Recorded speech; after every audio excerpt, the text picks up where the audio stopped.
Shri Radhe everyone. तो मैं आ गई हूँ आपकी favourite story advocate Anjali Awasthi का आज का एपिसोड लेके। आज का एपिसोड बहुत ही इंटरेस्टिंग और धमाकेदार होने वाला है, तो प्लीज़ वीडियो को एंड तक जरूर देखें। चैनल पे नए हैं तो चैनल को सब्सक्राइब करना, बेल आइकन को प्रेस करना बिल्कुल भी ना भूलें।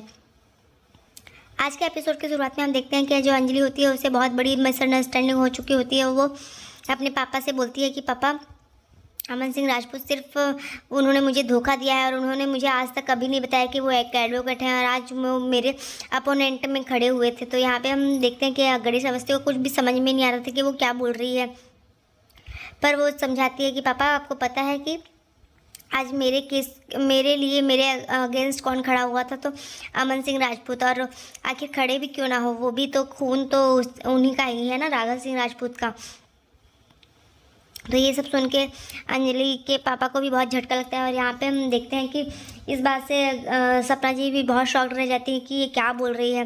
और यहाँ पे फिर भी वो समझाने की कोशिश करते हैं कि हो सकता है ये कोई चाल हो उनकी और कुछ मिसअंडरस्टैंडिंग हो गई हो तुझे। पर यहाँ पे गणेश अवस्थी और सपना अवस्थी उसे यही समझाने की कोशिश करते हैं, पर अंजलि जो होती है वो कुछ समझने के लिए तैयार नहीं होती है। और यहाँ पर हम देखते हैं कि अंजलि जो होती है वो उन्हें बोलती है कि पापा वो सब सिर्फ एक चाल ही थी उनकी, और वो मुझसे ये प्यार का दिखावा करना, अगर उनको मुझसे प्यार होता तो आज वो मेरे अगेंस्ट नहीं खड़े होते। यहाँ पे तभी जो सपना जी होती है वो बोलती हैं कि ये देखना तेरे लिए वो उन्होंने गहने कपड़े भेजे हैं, वो तुझे लेने आने वाले हैं आज।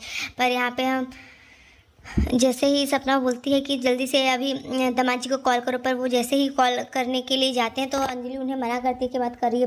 पर अंजलि की माँ बोलती है कि आप उनकी बात मत सुनिए और आप कॉल कीजिए। और जैसे ही वो बात करते हैं तो अंजलि अवस्थी जो होती है वो इस बात से गुस्से में रहती है कि ये कैसे उनसे बात कर रहे हैं। तभी अंजलि की माँ जो होती है वो फ़ोन ले लेती है और वो बोलती है कि दामाद जी आप आज आने वाले हैं ना अंजलि को लेने के लिए। तो यहाँ पे हम देखते हैं कि अमन जो होता है वो तो अंजलि से प्यार करता है, पर यहाँ पे वो उसको भी मिसअंडरस्टैंडिंग हो चुकी होती है और अंजलि के इस गुस्से से उससे भी थोड़ा गुस्सा तो रहता है, पर वो उस समय जो भी गुस्से में बोल देता है। पर यहाँ पे उसे अभी भी लगता है कि अंजलि से वो बहुत प्यार करता है और वो अंजलि को लेके आ जाए।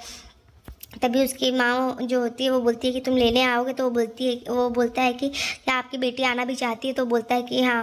अंजलि की माँ बोलती है कि हाँ वो ज़रूर जाएगी अपने ससुराल।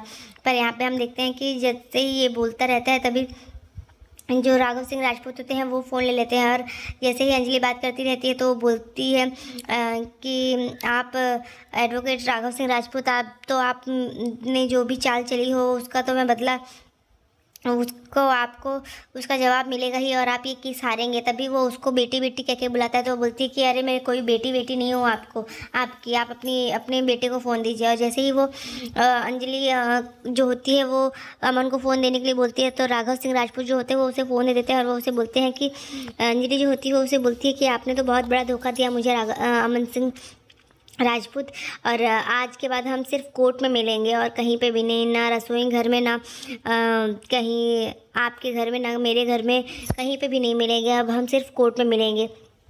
ये सब चीज़ें बोल के वो फिर बोलती है कि और ये केस तो मैं जीत के ही रहूँगी। आपने जो भी खीला है आप लोगों ने तो घर की बहू बेटियों को तो सिर्फ इस्तेमाल किया है, मतलब उसको कभी भी इज्जत करनी जानी ही नहीं है। आपको सिर्फ यही आता है आपको कि अब आप लोगों का मन भर गया है तो आप लोग उसको डिवोर्स दे देंगे, ये घर से निकाल देंगे।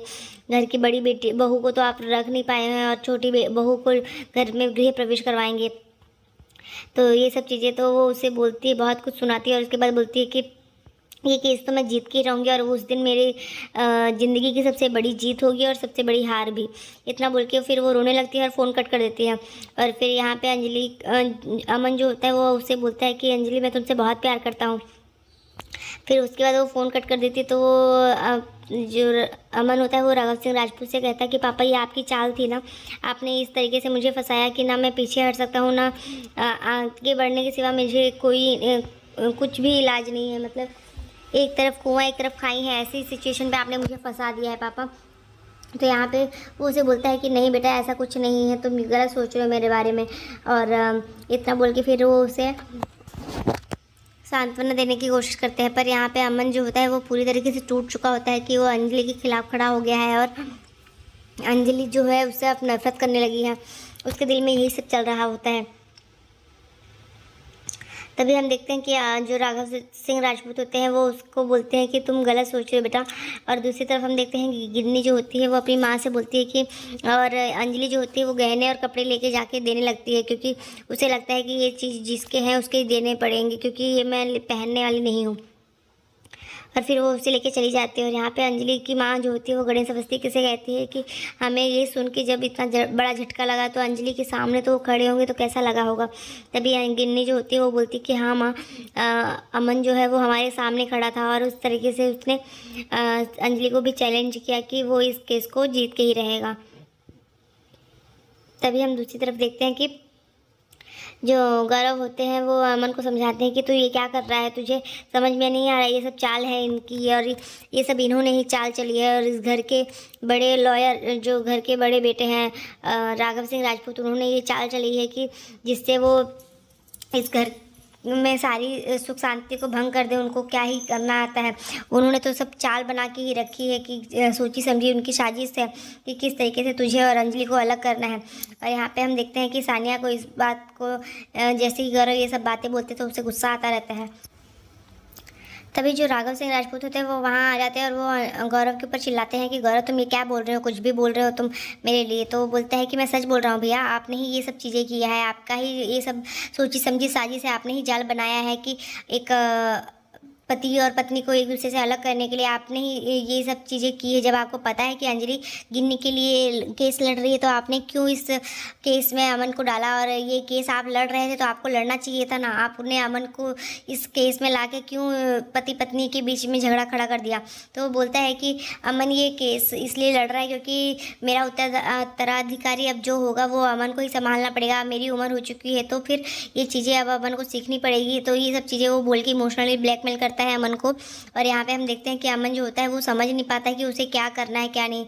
और यहाँ पे हम देखते हैं कि वो बोलता है कि अंजलि को तो हम लेके आएंगे ही, अब ये केस के एक बार ख़त्म हो जाए तो अंजलि को हम इस घर में पूरे मान सम्मान के साथ लेके आएंगे। और गौरव को ये सब बातें सिर्फ झूठ लगती है, वो बोलता है कि ये सब एक सोची समझी साजिश है। और यहाँ पे हम देखते हैं कि जो सारिका होती है वो अमन के और कान भरती है कि अमन तुम्हें ये केस लड़ना ही पड़ेगा। और मैंने तो सोचना है कि वो ये केस पीछे हटने के लिए भी तैयार नहीं हो रही थी, तो तुमने उसने तुमको चैलेंज किया था, तुम्हें ये केस अपने जी जान से पूरी कोशिश करना पड़ेगा और ये केस उससे लड़ के दिखाना होगा और जीत के भी दिखाना होगा, क्योंकि उसे ऐसा लगता है कि वही एक अच्छी वकील है। और यहाँ पे हम देखते हैं महक और सानिया को ऐसा लगता है कि ये लोग क्यों इस तरीके से चाल चल रहे हैं। पर यहाँ पे हम देखते हैं सारिका और जो निवेदिता होती है वो दोनों ही उसे भड़काते रहते हैं। और यहाँ ईशानी भी जो होती है वो उसको भड़काती है कि वो इस घर के चौखट पे आएंगी और फिर हम उनका गृह प्रवेश करेंगे। और जैसे ही वो इतना बोलती है तो अंजलि की आवाज़ आती है कि अभी भी मैं इस घर की चौखट पे खड़ी हूँ। तभी जैसे ही राघव सिंह राजपूत देखता है उसे तो वो बोलता है कि अरे बेटी आ जाओ तुम्हारा ही गृह प्रवेश करते हैं हम तो आने ही वाले थे तुम्हें लेने के लिए, पर अगर अब तुम खुद ही आ गई हो तो फिर आ जाओ। तो अंजलि जो होती है वो चुपचाप पहले तो सब सुनती रहती है और वो सबको यहाँ पे राघव जो होता है वो सबको बोलता है कि सब लोग आरती की थाली लेके आओ, गृह प्रवेश करना है अंजलि का।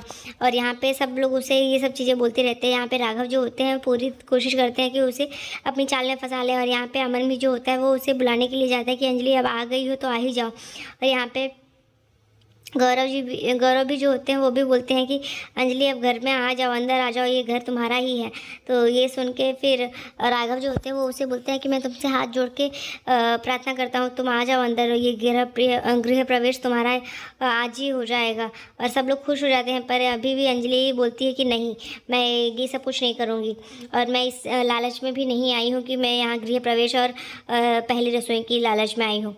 तो आज के एपिसोड में बस इतना ही है फ्रेंड्स। मिलते हैं नेक्स्ट एपिसोड में जहाँ पे हम देखने वाले हैं कि राघव की चाल जो होगी और भी डबल हो जाएगी, जहाँ पे चंद्रभान जो होता है वो भी अंजलि को भड़काएगा अमन के खिलाफ। तो मिलते हैं नेक्स्ट एपिसोड में, तब तक के लिए bye bye, take care, Radhe Radhe, अपना बहुत ध्यान रखिएगा फ्रेंड्स।